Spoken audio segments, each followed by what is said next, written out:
Hi అండి. ఇంట్లో కూరగాయలు ఏమీ లేనప్పుడు మన దగ్గర కేవలం 2 ఎగ్స్ ఉంటే సరిపోతుంది. టమోటో, ఆనియన్స్‌తో మనము ఆమ్లెట్, ఎగ్ కర్రీ అయితే రెడీ చేయొచ్చు.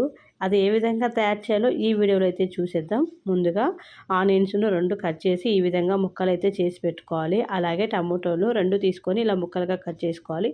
1 స్పూన్ అల్లం వెల్లిగడ్డ పేస్టు, అలాగే కొన్ని జీడిపప్పు పలుకులు ఇలా ఈ విధంగా నేను చూపించిన విధంగా అయితే కట్ చేసి పెట్టుకోవాలి. ఇప్పుడు ఒక కడాయి తీసుకొని ఒక 2 టేబుల్ స్పూన్ల ఆయిల్ అయితే వేసుకోవాలి. కేవలం జీలకర్ర ఒక్కటి సరిపోతుందండి. 1 స్పూన్ జీలకర్ర అయితే వేసుకొని జీలకర్ర బాగా వేగిన తర్వాత కట్ చేసి పెట్టుకున్నటువంటి ఆనియన్స్ ముక్కలను అయితే వేసుకోవాలి. ఆనియన్స్ ముక్కలను దూరగా వేగినప్పుడు తర్వాత ఇక్కడ మనం టమోటా ముక్కలు, జీడిపప్పు ముక్కలు 2 గ్రైండ్ చేసుకొని ఇలా ప్యూరీ లాగా చేసి పెట్టుకోవాలి. దీన్ని కూడా యాడ్ చేసుకోవాలి.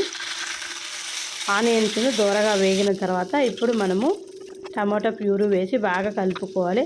పచ్చివాసన పోయేంత వరకు ఉంచిన తర్వాత ఉప్పు, పసుపు, కారం, అలాగే ధనియాల పొడి వేసిన తర్వాత నేను ఇక్కడ చూపించాను కదండి క్రీము, అది మీ దగ్గర ఉంటే ఫ్రెష్ క్రీమ్ వేసుకోవచ్చు. లేదు అనుకుంటే మనకు పెరుగు మీద వస్తుంది కదా మీగడ, అది 2 స్పూన్లు తీసుకొని మంచిగా స్పూన్తో బీట్ చేస్తే కనుక క్రీమ్ లాగా తయారవుతుంది. అది కూడా యాడ్ చేసుకోండి. మంచిగా అంతటిని కూడా బాగా కొద్దిసేపు వేగిన తర్వాత మనకు గ్రేవీ కావాల్సినంత వాటర్ అయితే వేసుకోవాలి. వాటర్ వేసుకున్న తర్వాత వాటర్ ఉడికిన తర్వాత వాటరు మరిగేటప్పుడు నేను ఇక్కడైతే గుడ్లను 2 గుడ్లు తీసుకున్నాను. వాటిని ఇలా పగలగొట్టి నేను చూపించిన విధంగా అయితే యాడ్ చేయండి. దీన్ని కదపకూడదు. మనం ఆమ్లెట్ లాగానే తయారు చేస్తున్నాం కాబట్టి ఇలా మంట చిన్నగా పెట్టుకొని అడగంటుకోకుండా ఇలా బబుల్స్ లాగా వచ్చినప్పుడు ఆమ్లెట్ను రెండో వైపు తిప్పుకోవాలి.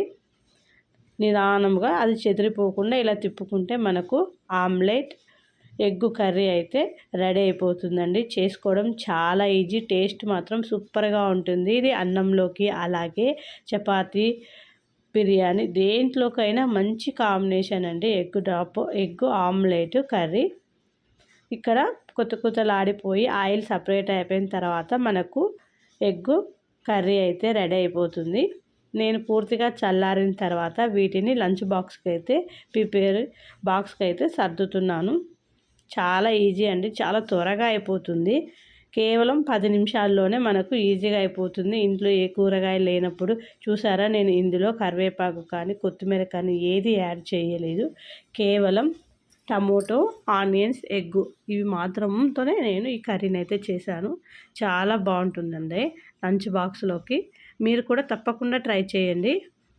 అలాగే ఏ విధంగా వచ్చిందనేది కూడా నాకు తెలియజేయండి. మన వీడియోస్ నచ్చితే కనుక తప్పకుండా లైక్ చేయండి. అలాగే ప్లీజ్ సబ్స్క్రైబ్ చేసుకోండి. Thank you for watching. మరొక మంచి వీడియోతో మళ్ళీ కలుసుకుందాం. ఉంటానండి.